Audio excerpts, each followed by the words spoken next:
الرحمن الرحیم۔ حضرت ابو ہریرہ رضی اللہ تعالیٰ عنہ نے ایک مرتبہ حضور صلی اللہ علیہ وسلم سے دریافت کیا، یا رسول اللہ صلی اللہ علیہ وسلم، آپ کی شفاعت کا سب سے زیادہ حقدار کون شخص ہوگا؟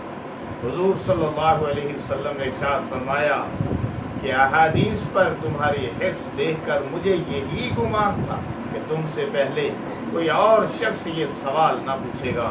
پھر حضور صلی اللہ علیہ وسلم نے سوال کا جواب ارشاد فرمایا کہ سب سے زیادہ سعادت مند اور نفع اٹھانے والا میری شفاعت کے ساتھ وہ شخص ہوگا جو دل کے خلوص کے ساتھ کہے لا الہ الا اللہ محمد رسول اللہ۔ اس لیے گرامی قدر سامعین کرام، صبح و شام اس کی تصویر ایک تصویر صبح و شام اس کلمے کی لازمی کیا کیجئے۔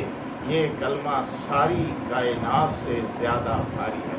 افضل الذکر لا الہ الا اللہ و افضل الدعاء الاستغفار، اور دوسری جگہ فرمایا افضل الذکر لا الہ الا اللہ و افضل الدعاء الحمدللہ۔ سب سے افضل ذکر لا الہ الا اللہ ہے اور سب سے افضل دعا الحمدللہ، اور دوسری جگہ فرمایا استغفار کرنا۔ اللہ پاک